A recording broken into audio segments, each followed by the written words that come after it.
Mohon izin Pak, kami lanjut share screen Pak. Sepertinya tadi Oke, iya. mohon maaf. Udah. Ya minta maaf.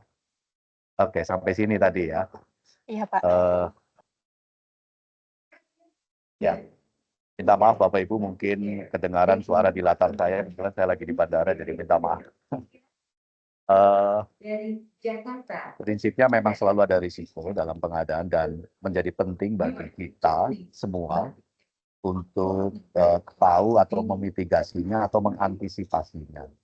Nah, khusus dalam pengadaan atau purchasing di katalog menjadi penting hal-hal ini dan ini menjadi relevan ya. Oke, lanjut. Benar banget. I, J, Lanjut, Mbak Putri. Slide berikutnya. Ya, maaf Pak, Oke, agak ini lambat. Oke. Ini salah satu Bapak Ibu resiko-resiko yang saya langsung saja masuk ke harga ya. Jadi dari beberapa case kami jumpai memang ada paling mudah kan melihat satu risiko, salah satunya kita dianggap katakanlah dinilai membeli barang yang kemahalan. Nah, kemudian itu kita jadi dipermasalahkan atas itu. Nah, Bapak Ibu ternyata di lapangan ini juga bisa macam-macam situasinya. Saya ingin menjelaskan, jadi harga ini ternyata juga menjadi ujung dan menjadi paling apa ya, menjadi paling yang concern yang rasanya perlu kita pikirkan bersama karena memang ada risiko tadi sebagaimana yang tadi saya sebut. Saya ambil contoh misalnya kayak yang pertama itu ada yang gambarnya kuning gitu ya, itu ada implan. Implan ini pernah ya ada di katalog, kemudian di marketplace juga ada. Barangnya sama persis, penyediaannya sama persis, tapi ternyata juga harganya beda dan kebetulan di katalog lebih mahal sepertinya. Kita juga panggil yang bersangkutan untuk menjelaskan penyedia yang bersangkutan. Ternyata memang di katalog itu dia bilang kenapa lebih mahal karena cairnya lama gitu ya, pembayarannya lama. Beda dengan marketplace begitu ya. Jadi ini juga menjadi sesuatu yang penting untuk kita ketahui sehingga ketika waktu-waktu kita ditanya kenapa kita milih produk itu yang notabene lebih mahal dari penyedia dan setelah diklarifikasi ternyata itu situasinya maka ya seperti itu kita perlu menjelaskan ya. Yang kedua, ini istilah serupa tidak sama, itu juga setelah kita coba dalami, ada beberapa produk-produk yang kayaknya sama padahal enggak. Jadi kayak kita beli martabak ya kan ada 3 telur, 5 telur gitu ya Mbak Putri ya. Mungkin Mbak Putri nggak tahu mana yang 5 telur, yang 3 telur. Di laptop itu juga ada varian macam-macam gitu ya. Sehingga knowledge produk itu jadi penting untuk kita tahu, pembeli tahu, dan seterusnya. Di konstruksi itu misalnya, kita kalau nggak bisa baca gambar, mau purchasing beli perbaikan pintu misalnya gitu ya, bisa salah tuh ketika salah baca gambar karena nggak tahu ini jendela atau kursi gitu ya. Jadi si pelaku, si pembeli juga perlu memahami knowledge produknya gitu ya. Dan di lapangan bisa seperti itu situasi. Lalu ini ada harga konsolidatif, sebetulnya kita juga berpotensi harga bisa lebih murah pemerintah karena belinya banyak banget. Teman-teman D41 selama ini kan juga menginisiasi konsolidasi yang ujungnya sebenarnya membantu teman-teman PPK sehingga dia bisa milih barang yang lebih murah, harga yang lebih murah. Tapi memang juga ada oknum yang markup ya, markup harga, mengurangi mutunya gitu. Kayak Mbak Putri beli nasi uduk yang mestinya 20.000, Mbak Putri bisa nego ada yang ngejual 10.000, jangan-jangan telurnya dikurangi itu, kayak gitu-gitu. Pengurangan spek ya. Di lapangan pelaksanaan kontrak bisa seperti itu juga. Dan kemudian memang juga ada strategi marketing persaingan usaha.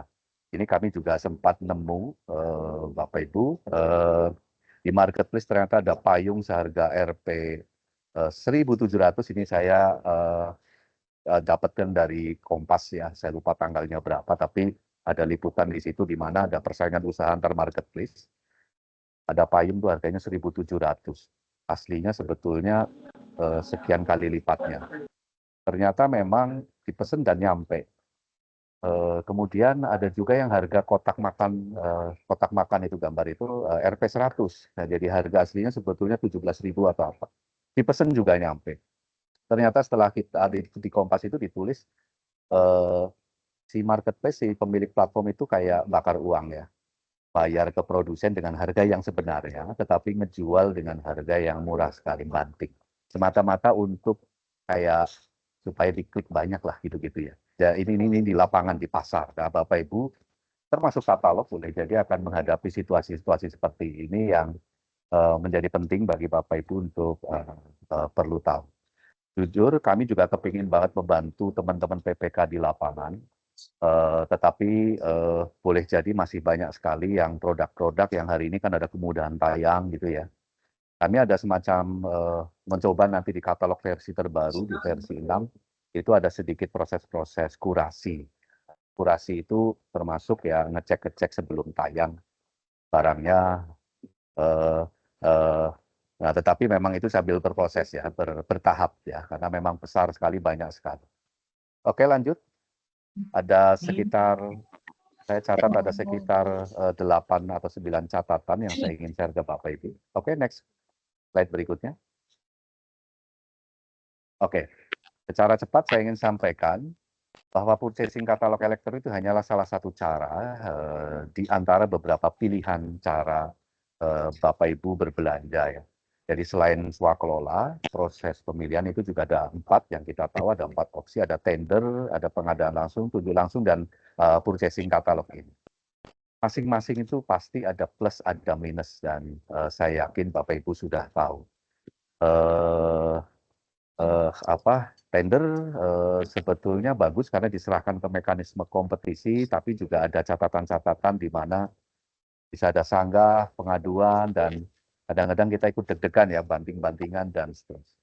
Pengadaan langsung lebih cepat gitu karena praktis gitu ya, tapi jeleknya juga ada catatan di situ, nggak terdigitalisasi, nggak tercatat kadang-kadang, yang kita juga jadi nggak bisa memonitor atau mengevaluasi. Tunjuk langsung ini mungkin sebagian pada takut juga ya dengan kata tunjuk langsung ya. Seolah-olah hanya milih ke dia, padahal sebenarnya banyak yang lain. Plusnya cepat, tapi minusnya ya kita kayak dicurigai gitu ya. Kenapa kok pilih ke itu, bukan pilih yang lain. Nah itu juga Bapak Ibu harus menjelaskan. Purchasing mirip-mirip tunjuk langsung dan pengadaan langsung juga, yang tinggal pilih hari ini ada proses nego, ya tetapi tetap resikonya mirip-mirip dengan tadi juga ya. Yang penting Bapak Ibu kenali bahwa masing-masing itu ada risikonya. Purchasing sebagian itu menganggap yang nilainya gede-gede kayak tunjuk langsung gitu ya. Apalagi prosesnya kemudian nego. Nah, yang perlu kita antisipasi adalah ya proses nego itu sendiri, yang nanti saya akan jelaskan juga di slide berikut. Oke, lanjut. Yang penting Bapak Ibu, kita tahu pilihan yang kita pilih ada plus, ada minus, dan ketika kita tahu minus, kita siap-siap, persiapkan antisipasi. Nah, purchasing katalog sebetulnya menawarkan saja proses yang cepat, praktis, dan tercatat. Dulu ada yang bilang beli katalog itu aman ya. Saya mohon maaf, saya harus sampaikan, ya bisa sih aman, tapi kita harus siapkan juga dengan baik ya. Jadi prinsipnya sebenarnya hanya menawarkan kecepatan dan tercatat saja. Jadi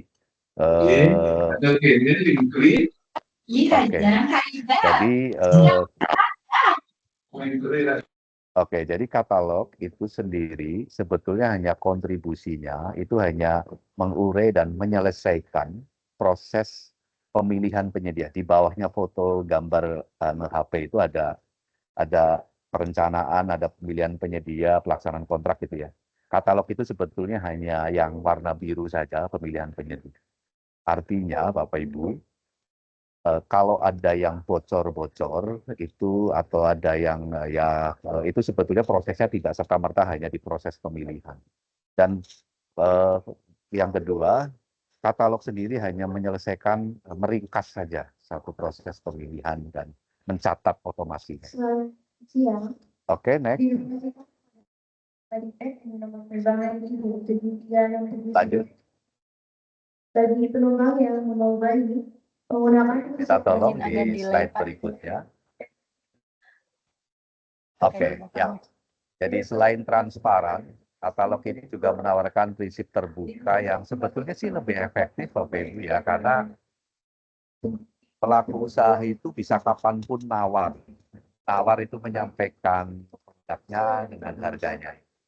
Berbeda dengan tender yang beracara saja, nunggu diundang dan seterusnya. Di katalog itu sebetulnya kita penyedia bisa kapanpun menawarkan barangnya.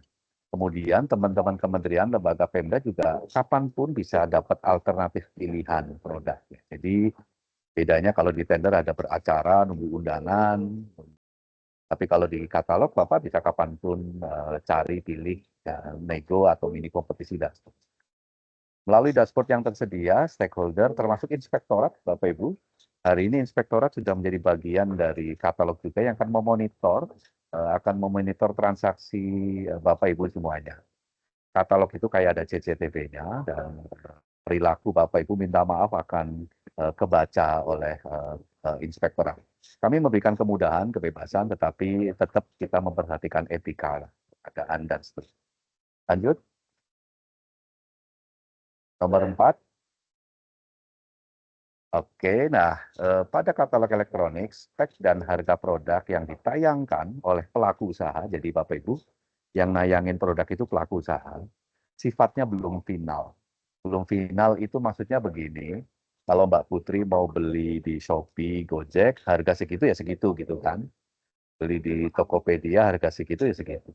Nah di katalog itu belum. Harga yang tayang itu perlu dikoreksi oleh Bapak Ibu calon pembeli. Nah, koreksinya seperti apa? Ini saya akan di slide berikut. Nomor 5. Nah, koreksi atas spek dan harga yang tayang itu dilakukan melalui 2 pendekatan hari ini. Ada negosiasi atau mini kompetisi. Sebetulnya kalau di Perpres atau di Perlem kan ada kompetitif katalog, tapi minta maaf hari ini kompetitif katalog kita belum siapkan fiturnya, aplikasinya. Jadi hari ini Bapak Ibu hanya bisa pakai 2 saja, di katalog versi 5 terutama, nego atau mini kompetisi. Nah, perlu persiapan tetap Bapak Ibu, sekali lagi meskipun kayak mudah tinggal pilih, tetapi saya berharap tetap ada persiapan. Bapak harus tahu betul apa yang Bapak mau beli. Tadi kalau beli material konstruksi tentu akan beda antara kayak beli tiang pancang gitu akan berbeda dengan beli pisang goreng gitu ya. Handlingnya berbeda. Nah, saya berharap Bapak Ibu, PPK tahu hal itu. Jadi sepertinya kayaknya mudah, tapi sekali lagi handling dan segala macamnya knowledge produk tadi perlu diketahui. Oke, lanjut. Next slide. Mudah-mudahan hanya sampai 9 dan saya ingin nanti juga banyak dapat pertanyaan mungkin dari Bapak Ibu kalau ada yang mau masuk-masukkan. Nah, tetap ada teliti sebelum membeli Bapak Ibu. Jadi di katalog versi 5 kami atau di V6 meskipun nanti ada kurasi gitu ya sebelum tayang oleh sebagian, tapi saya berharap Bapak Ibu tetap melakukan check and recheck ya. Klarifikasi, konfirmasi sebelum beli. Banyakin tanya-tanya. Di katalog sekarang sudah ada fitur chatting, manfaatkan itu. Bilang dia katanya penyedia punya stok. Kalau Bapak masih ragu, Bapak boleh nanya. Tunjukkan ke kami stoknya berapa. Di foto atau video call, catat, simpan. Jadi itu juga menjadi bukti nanti. Oke ya, cek and recheck tetap Bapak Ibu. Jadi informasi yang disampaikan penyedia perlu Bapak Ibu pastikan kembali kebenarannya, bisa nanya dan seterusnya. Sebelum pesan. Gitu ya. Lanjut ke bawah. Oke, slide nomor 7. Ya, pada opsi nego, saya ingin tadi kan ada nego, ada mini kompetisi. Ya, pada opsi nego, proses koreksi, dilakukan melalui komunikasi. Tetap Bapak Ibu harus komunikasi dengan penjual. Ya, kalau Bapak Ibu pembeli ya tentu akan ada dengan penjual. Sedemikian rupa sehingga kemudian ada kesepakatan yang adil ya, dan menjawab prinsip kebermanfaatannya ya, efektif, efisien.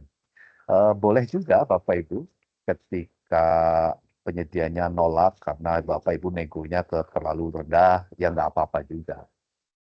Atau Bapak Ibu sudah sepakat dengan kemudian berhasil turun, Nah, eh, chatting-chatting itu manfaatkan betul. Bapak Ibu juga bisa melakukan negosiasi, ditemenin gitulah ya. Kalau negosiasi satu orang kadang-kadang kita bisa kalah gitu ya. Bapak Ibu kalau banyak teman, banyak kepala kadang-kadang penyediaannya juga bisa keder juga ya, bisa turun lah gitu. Dan dicatat, didokumentasikan, setting-settingan itu ya termasuk di WA Bapak Ibu ya, kalau hari ini belum bisa sempat ini WA itu efek di chat ada apa di screenshot saja nanti didokumentasikan. Oke ya, kurang lebih seperti itu. Lanjut, nomor 8. Oke, sekarang mini kompetisi. Kalau tadi nego, itu Bapak kayak milih, kemudian nego, oh saya nggak jadi pesen dulu deh, kemudian saya pilih lagi produk yang lain, nego, seterusnya kayak gitu lagi deh, dan itu semua dicatat gitu ya. Kemudian Ibu pilih, oh yang ini nih. Nah, kalau mini kompetisi, itu eh, kayak penyedia yang ada di katalog itu kemudian kenotis oleh kebutuhan Bapak Ibu. Pak Putri mau beli apa sih, katakanlah masker gitu ya. Nanti penyedia masker yang ada di katalog akan kenotis dan dia bisa mengoreksi harga yang tadinya tayang harga masker sekian, yang menawar kembali dengan lebih turun dan seterusnya. Tapi yang namanya mini kompetisi, resikonya juga ada, mirip-mirip kayak tender juga. Kadang-kadang yang dimenangin ya setelah diklarifikasi gitu-gitu urutan kesekian gitu, tidak urutan yang terendah gitu. Itu juga kemudian suka ada yang komplain-komplain ya. Nah, itu juga ada risiko-risiko. Kompetisi itu termasuk yang risikonya ada. Jadi persiapannya paling besar menurut saya. Persiapannya perlu clear, perlu clear. Syarat-syaratnya, kriterianya dan seterusnya. Oke, lanjut. Nomor 9, dan ini mungkin slide terakhir, bagaimana kita memitigasi itu semua dari risiko-risiko itu. Oke ya, ini catatan saya juga baru selesai. Jadi Bapak Ibu setelah tahu risiko-risiko itu menjadi penting bagi kita untuk apa ya, mengantisipasi. Dan ini menurut saya sih beberapa, ada 5 lah ya yang saya kira sampaikan ke Bapak Ibu di forum ini. Kalau di Undang-Undang Keuangan Negara itu bilangnya, uang yang dikeluarkan oleh PPK, PP gitu ya, PA, KPA itu setara semestinya dengan manfaat yang diterima. Bunganya sih kurang lebih seperti itu. Nah, itu perlu menjadi concern bagaimana nanti kita bisa menjelaskan kenapa kok beli ini harganya segitu karena setara dengan manfaatnya.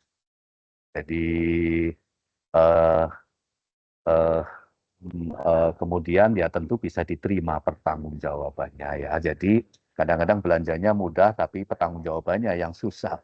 Nah, ini salah satunya adalah ya ini belum sampai ke 1 2 3 4 5-nya ya. Misalnya kemarin ada yang beli Alkes buat pasien, ini nyawa orang ya. Ada yang murah sih, tapi setelah dinego ternyata dia baru bisa mendatangkan alat itu di hari ke atau minggu 3 minggu kemudian. Padahal pasien itu ya berisiko ya nyawa, dan menurut saya sih Bapak Ibu bisa memilih yang lebih mahal gitu ya. Tapi tadi dengan menjelaskan karena tadi sudah ada nego, ada screenshot, ada catatannya.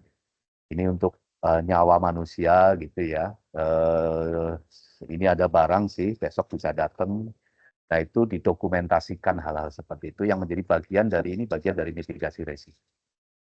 Jadi yang pertama, ini menjadi penting, Bapak Ibu mesti kenali potensi masalah. Jadi itu menjadi satu hal yang penting sebelum kita mengeksekusi pengadaan. Tahu apa yang dibutuhkan. Jadi misalnya saya akan beli tiang pancang tadi ya, saya jadi harus tahu dulu tiang pancang itu nanti handlingnya, naruhnya di mana dan seterusnya. Eh, Tahulah apa yang dibutuhkan. Tahu harga juga. Jadi sangat bagus juga Bapak Ibu sudah punya harga pembanding sebelum putuskan untuk pesan dan segala macamnya. Harga pembanding ini bisa saja screenshot dari tempat-tempat lain, konfirmasi lebih lanjut, ya gitu tadi kadang-kadang barangnya kayaknya sama tapi bisa berbeda tadi ya, serupa tapi tidak sama. Termasuk nanti bisa dicek kinerja pelaku usaha dan ya dari sisi kebijakan pemerintah kita seperti apa. Jadi beda antara Bapak Ibu atau Mbak Putri beli di Shopee gitu ya, atau di marketplace lain. Kan pakai uang pribadi, uang suami, uang pacar gitu ya. Nah kalau di ini pakai uang negara, sehingga Bapak Ibu juga harus memperhatikan kebijakan pemerintah. Gitu ya. Jadi kebijakan pemerintah salah satunya harus mendahulukan yang PDN misalnya, meskipun lebih mahal ya ambil ya, seperti itu. Nomor 2, dokumentasikan. Ini administrasi, tapi menurut saya ini jadi penyelamat seringkali untuk semua hal. Catat, sering-sering catat. Jadi kalau ada isu, ada problem, Bapak ragu ngambil keputusan, ngundang para pihak, inspektorat, termasuk ngundang D41 gitu, dicatat, dokumentasikan, dibuatin nodinya, resmikan, foto, dan lain-lain, itu menjadi bukti. Ya, dan jadi bukti penguat bahwa kita tidak ada niat jahat gitu ya. Itu penting ya. Itu kita tidak ada niat jahat. Jadi itu akan bisa menganulir tuduhan ya atau kecurigaan. Nomor 3, tidak sendirian. Bapak Ibu, semakin banyak kepala di balik kita itu semakin bagus. Jadi sama-sama aja, bareng-bareng aja. Yang 41 kayaknya kemarin juga sudah ada apa sih kayak konsolidasi Joglo Semar gitu-gitu ya di Jogja Solo Semarang itu bagus banget tuh itu bisa dicontoh atau di tempat lain bareng-bareng. Kebutuhannya sama kok rumah sakit ini. PPK-nya bikin grup gitulah ya. Ajak libatkan pihak lain. Jadi jangan sendirian ya. Pihak lain itu bisa LKPP nanya-nanya dulu sebelum ambil putusan. Terus kemudian sebelum pesan bahkan nggak apa-apa nanya ke inspektorat dan dirapatkan dan seterusnya. Laporkan kalau memang ada hal-hal yang masih ganjel dan inklusif itu artinya ya terbuka ya jadi tidak eksklusif lah ininya. Oke, kemudian 4, tidak bohong. Niatnya baik tapi kadang-kadang SPJ-nya lupa tanggal mundur atau apa itu bisa juga jadi kayak dianggap manipulatif ya. Jadi apa adanya aja. Jadi jangan sederhana seperti kayak kwitansi pakai tanggal mundur, kemudian ada yang apa angkanya mungkin ditambah-tambahin dan seterusnya ya. Ya itu jadi masuk ke bohong manipulatif agak sulit Pak. Meskipun Bapak niatnya baik tapi bisa jadi dianggap ya bisa pidana ya menurut saya sih. Ya yang 5 terakhir tentu saja nggak ada cashback ya. Jadi itu yang saya kira juga menjadi catatan kita sendiri. Saya kira itu Mbak Putri, saya kira masih ada waktu sebelum sampai jam 15. Oke ya, bagi Bapak Ibu untuk memberikan masukan boleh ke kami Bapak Ibu. Saya di Direktorat Pasar Digital lagi ngebangun katalog versi 6 yang tentu saya juga Bapak Ibu selaku pengguna itu bisa memberikan masukan ke kami untuk perbaikan layanan bagi kita semua termasuk Bapak Ibu yang lebih baik ke depan. Saya kira seperti itu. Makasih. Terima kasih Pak Yuli untuk sharingnya tadi ya paparannya. Baik, sekarang langsung saja masuk ke sesi tanya jawab Bapak Ibu. Yang ingin bertanya mohon bisa raise hand. Tadi ada dari Pak Arif Dukcapil Kudus. Pak Arif Dukcapil Kudus bisa unmute. Pak Arif atau Ibu Mita UKPBJ Surabaya. Ya, Mbak, izin. Oh ya, silakan Ibu Mita. Ya, siang Pak Yulianto. Siang Bu Mita. Ya, Pak ada 2 mungkin Pak pertanyaan. Yang pertama, ketika di katalog itu apakah ada larangan ketika kita memang memilih penyedia itu terus? Karena kan memang secara aturan SKP untuk barang, jasa lainnya itu kan tidak ada ya Pak ya. SKP itu kan untuk jasa konstruksi, sedangkan untuk barang, jasa lainnya itu tidak ada. Berarti kan memang tidak ada larangan ketika saya memilih penyedia itu terus untuk pengadaan barang itu aja. Terus yang kedua, yang kedua itu permasalahan mengenai penyedia yang sering mengubah harga. Memang di historis itu terlihat Pak mengubah harga, tetapi kan juga tidak etis ketika beda-beda user atau beda-beda ID RUP mentransaksikan produk yang sama, spek yang sama, namun penyedia itu mengubah harganya berkali-kali dengan alasan memang adanya kenaikan harga ataupun penurunan harga. Kalau di PP juga kan mengecek harga pasar juga tidak semudah itu ya Pak ya. Kita kan kalau transaksi di katalog hanya melihat penyedia yang tayang aja. Mohon masukannya Pak. Ya, makasih Mbak Mita, Bu Mita ya. Ya betul, jadi tidak ada larangan tertulis yang bilang bahwa beli ke situ-situ terus salah. Jadi sekali lagi tidak ada larangan itu, Bu Mita. Hanya itu jadi kayak semacam catatan saja, gitu ya, yang mesti Ibu nanti jelaskan, yang mesti Ibu Mita jelaskan. Jadi kan ada yang lain juga, kenapa kok itu terus gitu kan. Nah, Ibu bisa menjelaskan juga sepanjang memang punya alasan yang objektif ya. Jadi misalnya gini, ya memang itu barangnya bagus, ratingnya juga bagus. Kalau di apa sih? Kalau di Gojek, di Tokopedia kan suka ada bintang-bintang gitu ya. Ya memang itu yang paling sering dibeli ya. Dan kita nggak ada larangan ya kodrat untuk itu. Barangnya bagus. Nah itu ya memang statement atau bukti-bukti itu perlu disiapkan ketika nanti ditanya gitu sih. Jadi memang kemarin karena mesin ya dashboard e-audit kita akan mencatat hal-hal yang boleh jadi kayak anomali gitu. Anomali itu tidak serta-merta salah, tetapi memang perlu dijelaskan.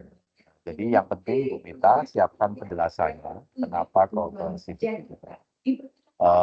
Yang kedua juga saya kira nggak ada salahnya Ibu supaya ke depan nggak dicurigai ya kenapa ke situ-situ terus ya. Ya bikin semacam surat pernyataan lah ya bahwa transaksi ini tidak ada cashback segala macam, tidak ada ini dan seterusnya. Itu juga mungkin bisa membantu ya setidaknya bahwa memang Bu Mita semata-mata milih itu karena memang bagus gitu, atau memang mendukung tujuan Bapak Ibu. Yang kedua, Ibu sendiri melihat ada satu fenomena penyedia yang mengubah-ubah harga secara cepat. Saya juga melihat ini mirip-mirip kayak harga tadi ya. Secara aturan tidak ada sih larangannya juga penyedia mengubah-ubah. Tapi kalau gara-gara ini Bu Mita juga ragu komitmennya benar nggak ya penyedia ini kayak ya itu bisa jadi menjadi bagian ketika nego menjadi catatan Ibu ya nggak bisa menunjukkan pula kebenaran dari perubahan-perubahan harga yang serba cepat alasannya gitu.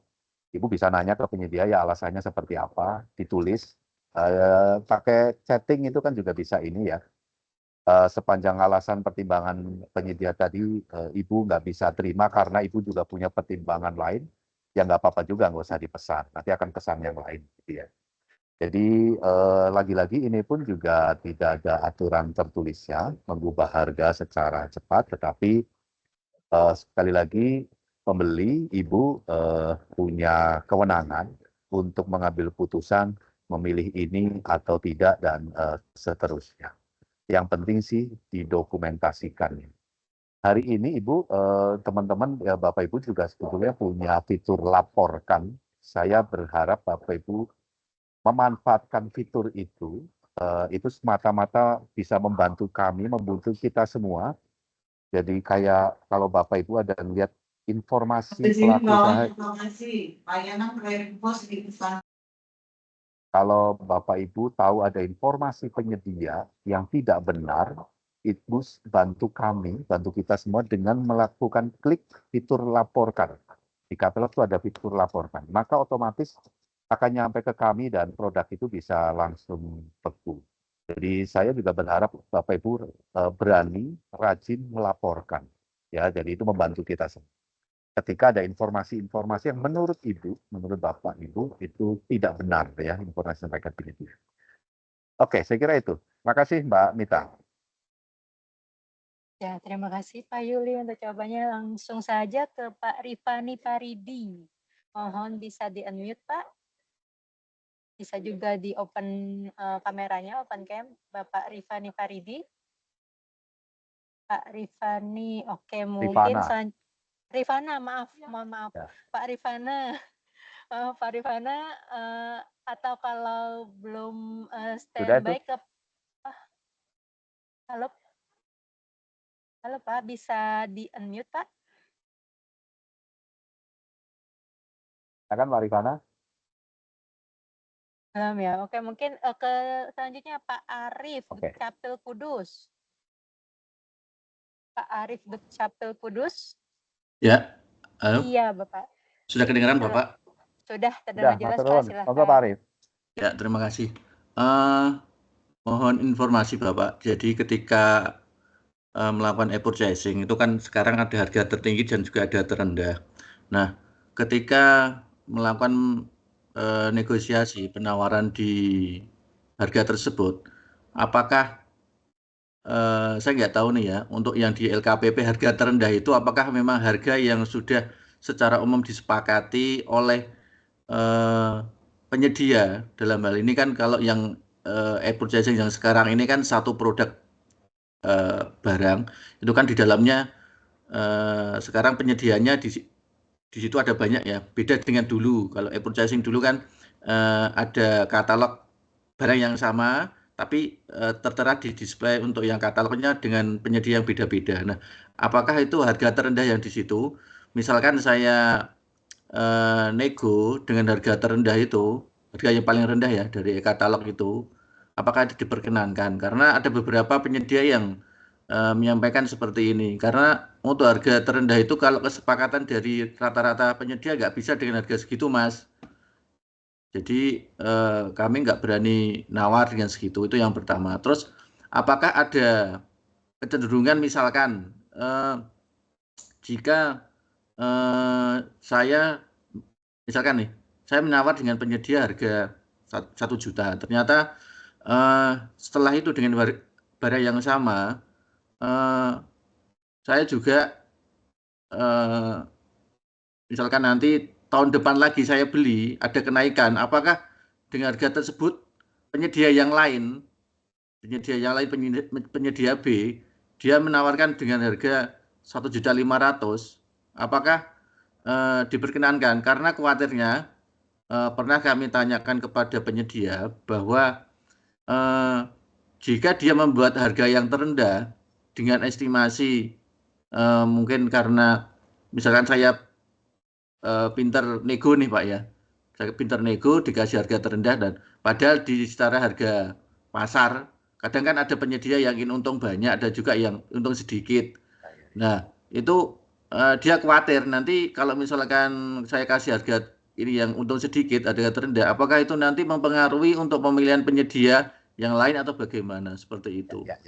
Itu yang kedua. Yang ketiga, terkait untuk harga di penyedia di e-katalog, sama seperti yang Bapak tadi sampaikan ya permasalahan itu. Nah, kami dari evaluasi itu kadang dengan UKBBJ, dengan inspektorat juga yang masih menjadi PR di kami, termasuk di MBIS juga, harga di e-purchasing itu dengan harga yang di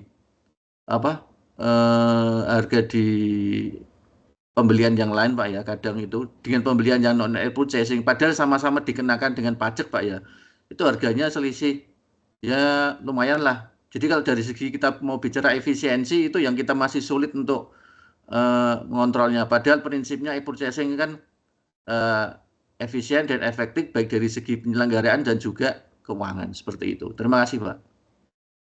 Terima kasih Pak Arif.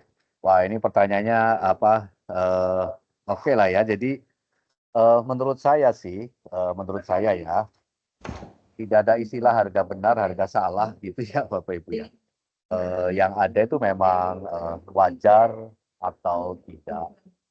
Nah yang saya ingin garis bawahi adalah justru bagaimana Bapak mendapatkan kesepakatan harga itu yang melalui purchasing tadi dan upaya-upaya itu tadi kecatat.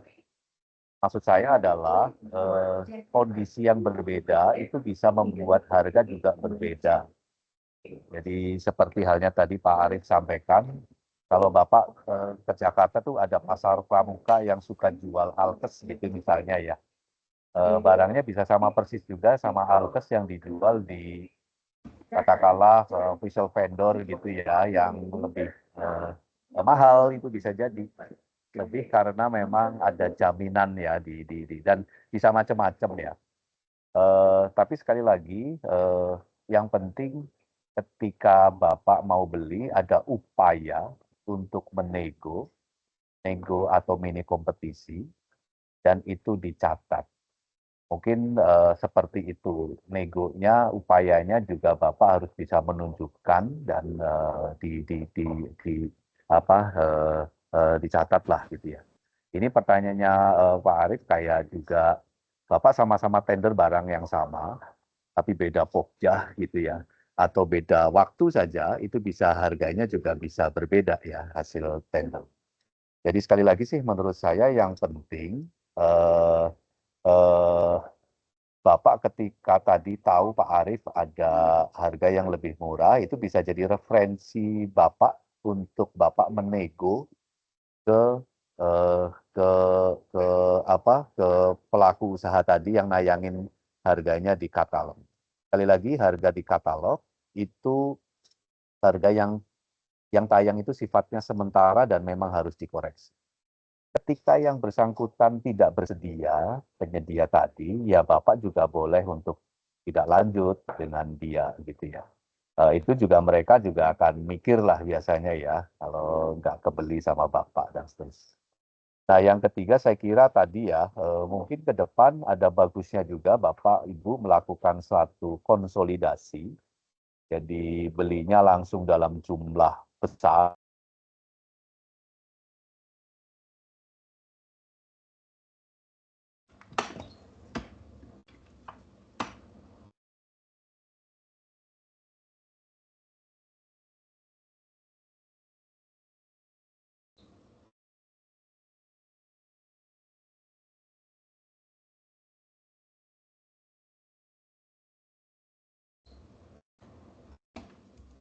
Mohon izin Pak Yuli.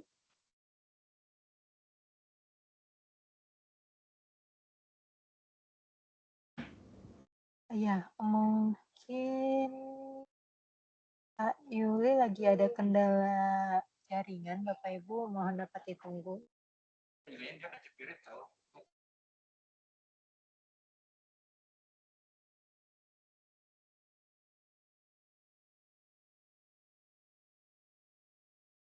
Batik Air.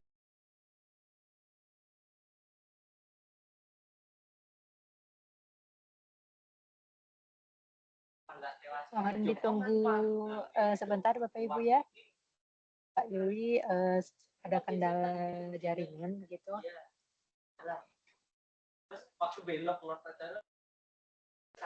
Ya, mungkin sambil menunggu Pak Yuli, di sini kami ingatkan kembali untuk link absensi dan juga link materi kami sediakan di kolom chat begitu, sudah kami sediakan linknya, dan mohon untuk mengisikan feedback ya Bapak Ibu. Jadi sebagai masukan kami untuk perbaikan dan inovasi terkait dengan acara pentas. Nomor 2, terima kasih.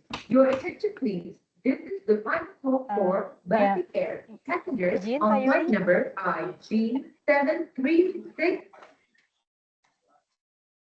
Ya, Pak Yuli sudah bergabung lagi. Ya, waduh saya minta maaf, tiba-tiba terputus nih. Saya tethering juga soalnya. Minta maaf. Saya sampai lupa tadi sampai mana tadi. Oke ya, ke Pak Arief tadi ya. Ya prinsipnya sekali lagi sih menurut saya beda harga tidak serta-merta itu salah gitu ya. Terus yang kedua, pastikan bahwa harga tayang itu sifatnya sementara yang Bapak Ibu perlu koreksi. Koreksi melalui proses nego. Negonya kalau bisa sebisa mungkin memang tercatat begitu ya. Entah itu setting. Kalau memang Dimas dirasa perlu offline juga sih ya nggak apa-apa juga, yang penting ada dokumentasikan lah. Yang penting nggak ada cashback lah itu ya, sekali lagi ya. Jadi seperti itu barangkali. Ya, terima kasih. Mungkin selanjutnya Pak Tatang Sontani. Pak Tatang Ya, Sontani. Iya, silakan Pak. Yuli, apa kabar Pak? Bangka Belitung Pak. Kabar Pak Tatang. Ye. Alhamdulillah. Izin Pak, nanya terkait metode mini kompetensi dengan negosiasi. Kira-kira kriteria yang tepat itu seperti apa Pak? Di mana untuk negosiasi, di mana untuk mini kompetensi. Terus yang kedua, masalah katalog konstruksi ini Pak.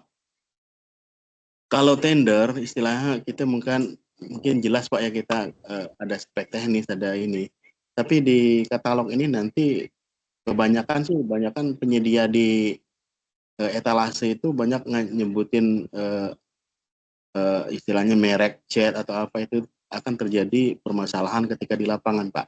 Apakah ada dokumen pemilihan atau gimana tuh ke depannya Pak? Itu aja Pak. Ya, Terima ya. kasih Pak.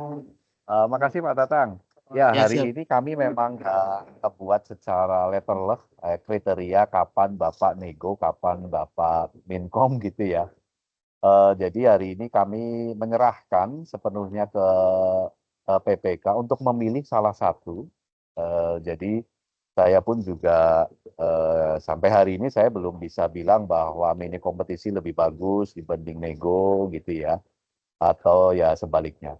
Kayak Pak Tatang mau beli makan minum, saya agak ragu kalau pakai mini kompetisi gitu ya, nanti dapat murah sih murah gitu, tapi kalau makanannya nggak kemakan agak repot juga ya.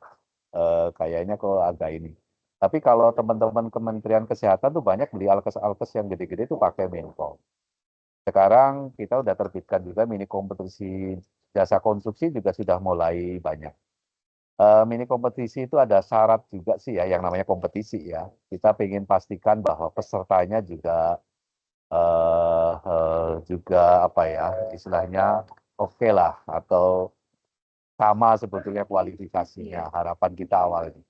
Nah, di mini kompetisi itu menariknya nanti memang Pak Tatang bisa ngebuat semacam dokumen mini kompetisi, mirip kayak dokumen tender lah. Itu menjadi pegangan bagi si peserta untuk nawar dan bagi Pak Tatang PPK untuk memilih berdasarkan dokumen yang sudah dibuat di dokumen mini kompetisi itu. Jadi termasuk yang konstruksi tadi, jadi Pak Tatang katalog versi 5 kan sebetulnya mau kita sunsetkan ya, termasuk konstruksi tadinya memang mau kita alihkan sekarang ke V6. Nah, lagi persiapan lagi persiapan kita nyusun etalase atau kategori di versi 6 untuk pekerjaan konstruksi. Jadi yang versi 5 yang hari ini Bapak Ibu katalog konstruksi, saya berharap Bapak Ibu tetap menilai ini karena masing-masing Pemda itu sekarang bikin sendiri-sendiri ya. Saya sebetulnya pernah mau nutup beberapa katalog lokal, tetapi kemudian reaksinya juga macam-macam. Katalog lokal konstruksi gitu ya. Nah,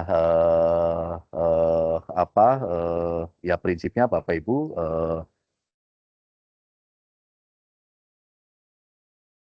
Oke, jadi prinsipnya Bapak Ibu, kalau katalog konstruksi, menurut saya Pak Tatang cermat dulu, harus tahu dulu PPK-nya, dasar-dasar konstruksi sebelum pesan ya, karena ada risiko-risiko yang handlingnya itu bisa bisa bisa nggak pas gitu ya.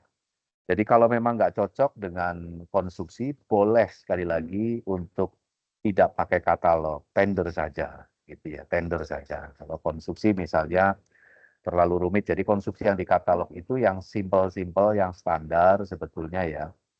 PU kemarin di rumah rusun ada juga PUPR bikin katalog lebih karena memang standar ya. Rusunnya pasti sama kalau rusun yang dibuat oleh Kementerian PUPR. Jadi kotak-kotak sama lah ya, jadi standar. Nah, agak repot kalau gedung yang custom, yang nggak standar itu agak berat kalau pakai katalog ya. Saran saya tender saja. Jadi, mungkin seperti itu ya, Ibu dan Bapak semuanya. Ya, Terima kasih, terima Pak. kasih. Kasih. Terima kasih, Terima Pak. kasih Pak Tatang. Ya, Pak Yul, mohon izin berkenan satu pertanyaan lagi, Pak. Ya, satu pertanyaan lagi, Ya. boleh? Silakan Pak Yumil Dalfi. Pak Yumil Dalfi, apakah bisa unmute? Pak Yumil Dalfi. Pak Yumil Dalfi, oke. Mungkin ke pertanyaan selanjutnya, Bapak atau Ibu Husni? Bapak atau Ibu Husni? Bapak atau Ibu Husni bisa unmute? Oke, mungkin bisa. Iya. Halo. Halo, nggih. Iya, Bapak. Silakan, Bapak. Terima kasih. Nama saya Husni, saya dari PU Sleman, Pak. Kabupaten Sleman. Ini saya terkait dengan e-katalog konstruksi. Ini memang jadinya riweh gitu. Panggilan kepada Ibu Hana Karista Adi, penumpang batik air dengan nama itu di bagian nasional visualnya. Dipersilakan naik pesawat udara Maulidi terlebih dahulu. Halo. Panggilan kepada Ibu Hana Karista Adi. Ya Pak, kedengaran Pak Usni? Jadi gini Pak, kan kemarin dimulai tahun ini kita pakai katalog konstruksi itu jadinya ribet karena mata pelajarannya banyak dan pekerjaannya bukan pekerjaan yang standar. Akhirnya yang terjadi malah kayak penunjukan yang dipaksakan gitu loh. Kita kumpulkan kontraktornya, terus item pembayarannya kita bikinkan gitu, seperti itu yang terjadi. Teknisnya harus seperti itu Pak. Jadi kenapa kok tidak ada semacam edaran yang jelas kalau e-katalog konstruksi yang bukan pekerjaan simpel itu pakai vendor aja. Saya setuju dengan tadi Pak, yang kalau yang kira-kira agak kompleks ya mending pakai vendor, jangan konstruksi seperti itu Pak. Mungkin perlu dibikinkan semacam edaran yang jelas atau bagaimana. Dan tolong Pak yakinkan kepada kami Pak kalau katalog konstruksi itu tidak bertentangan dengan prinsip dan etika pengadaan Pak. Gitu, terima kasih. Ya, makasih Pak Usni. Jadi yang pertama betul kami sedang ya Pak, sebetulnya mau kita tutup ini kalau mau jujur saja ya. Pak Usni, untuk konstruksi memang di katalog versi 5 ini kan bertahap menuju kami akan tutup gitu Pak. Untuk sambil jalan begitu kita siapin di katalog versi 6-nya. Di versi 6 teman-teman Kementerian PUPR yang kemungkinan ke depan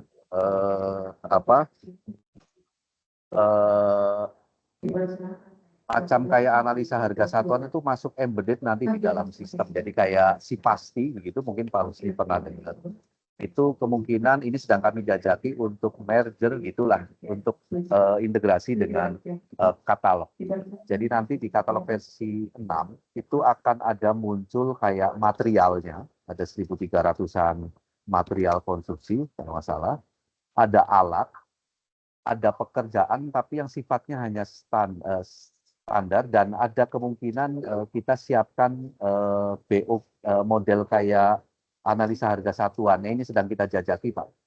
Jadi sehingga tracing semua kontraktor atau mau ngadain apa itu tracing beli bahannya berapa sih sebetulnya dan sebagainya.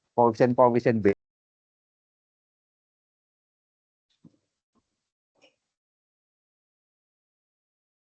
Mohon izin Pak Yuli termute. Oke. Jadi kita lagi sekali lagi integrasi dengan jajaki untuk integrasi dengan Kementerian PUPR. Jadi kalau lihat katalog konstruksinya PUPR sendiri itu standar Pak Usni. Yang nggak standar itu memang yang lokal Pak, yang Pemda ini yang mau kita tutup sebetulnya Pak, tapi bertahap Pak. Jadi yang kedua sebetulnya sekarang juga sudah banyak marketplace konstruksi Pak Usni kalau di kota-kota besar. Jadi justru yang marketplace konstruksi itu menawarkan satu layanan yang berbeda dengan pengadaan barang jasa pemerintah hari ini ya. Kayak di marketplace konstruksi bisa menawarkan satu proses di mana owner itu bisa tahu beli semennya berapa di mana. Beli ininya di mana berapa, tukangnya berapa, dan seterusnya. Nah ini yang sebetulnya kami ingin coba bangun nanti bersama dengan Kementerian PUPR, melalui integrasi Sipasti. Tapi sekali lagi ini bertahap dan saya sepakat Pak untuk proyek yang gede-gede, yang tingkat risikonya gede, yang rumit ya, banyakkan material dan segala macam, itu rasanya memang kami ingin tetap buka itu ya di katalog. Di tender gitu ya, ditenderkan saja. Jadi untuk yang standar-standar sepertinya kayak jalan Bina Marga Pak Usni, itu Kementerian PUPR sendiri sebagai apa sih? Mereka sudah mulai oke nih gitu ya lewat katalog karena memang metodenya sama semua antara kontraktor ya mau bikin jalan ya kayak gitu semua sama dan simple ya karena lebih simple sebetulnya. Nah seperti itu sih memang ada dinamika seperti itu Pak Usni dan hari ini lagi kita jajaki kemungkinan sekali lagi Sipasti akan integrasi dengan katalog di mana di situ nanti ada formula-formula koefisien ada semacam material-material dan segala macamnya serta alat dan orangnya. Nah sebelum itu nanti launching, kami juga ingin ada semacam kayak diuji gitu ya, diuji melalui pemerhati konstruksi seperti itu. Dan memang konstruksi ini besar sekali dan beraneka macam lapangannya gitu ya. Nah ini yang lagi-lagi menjadi perlu diketahui oleh teman-teman PPK. Nah ada satu concern juga Pak Usni, di mana standar kompleksitas bangunan itu mestinya setara dengan kompetensi sepadan gitu ya, dengan kompetensi pembelinya atau PPK-nya gitu Pak. Nah ini yang sedang agak repot memang ketika PPK-nya juga tidak mungkin baca gambar juga mungkin masih kesulitan nggak bisa gitu agak repot ya. Nah itu yang ini juga teman-teman PUPR kami minta bantuan untuk gimana ya menjelaskan yang seperti ini. Seperti itu sih kurang lebih Pak Husni, tapi boleh juga sih nanti kapan lewat Mbak Putri ya. Kalau kami sudah ada mock up-nya gitu ya. Mock up itu kayak konsep konstruksi nanti kayak apa, bisa juga nanti kita pentaskan seperti ini dan nanti bisa dikasih masukan gitu ya oleh Bapak Ibu semuanya. Kita kepingin ke sana nanti juga. Oke gitu, Pak Husni. Setuju Pak. Oke. Yang pasti untuk katalog konstruksi perlu materi tersendiri Pak. Karena memang handlingnya berbeda. Ini nggak kayak beli lipstick, beli pisang goreng gitu ya. Betul. Ya, ini perlu di sesi sendiri nanti mungkin. Saya sih ingin nawarin sekalian kalau saya konsepnya sudah agak sedikit jadi gitu ya. Dengan teman-teman PU nanti kita sounding ya ke Pak Husni atau ke teman-teman semua nanti. Dipentaskan saja. Ya, saya kira makasih. Nah, saya udah lewat jam 3 nih, Mbak Putri. Ya, Pak Yuli, terima kasih. Ini Ya. mohon maaf Bapak Ibu semua, kita cukupkan dahulu pentas kali ini. Terima kasih Pak Yuli atas kehadirannya, atas luang waktunya. Mohon izin, Pak Yuli silakan jika ingin live. Oh ya, makasih ya Ibu Bapak semuanya. Minta maaf saya nggak bisa nemenin terus, tapi ya saya merasa penting untuk dengar langsung juga dan nggak apa-apa juga nanti kapan-kapan bisa D41 atau Mbak Putri mengagendakan hal seperti ini. Saya menawarkan tadi yang konstruksi ya, nunggu kami nanti dengan Kementerian PUPR. Saya kira begitu. Makasih Ibu Bapak semuanya. Mohon izin saya live. Ya, sukses ya. Kasih, Minta maaf ya kalau ada yang kurang. Terima kasih Pak. Terima kasih Pak Yuli. Ya, terima kasih Bapak Ibu semua. Sekali lagi kami ingatkan kembali untuk bisa mengisi absen dan untuk link materi juga sudah ada di chat ya Bapak Ibu semua, bisa dicek. Mohon juga untuk mengisi feedback-nya Bapak Ibu semua. Kami akan merasa bisa melakukan inovasi gitu ya, perbaikan untuk kegiatan pentas. Terima kasih Bapak Ibu semua. Mohon maaf untuk kekurangannya dan sampai jumpa lagi di acara pentas selanjutnya. Wassalamualaikum warahmatullahi wabarakatuh. Terima kasih. Waalaikumsalam warahmatullahi wabarakatuh.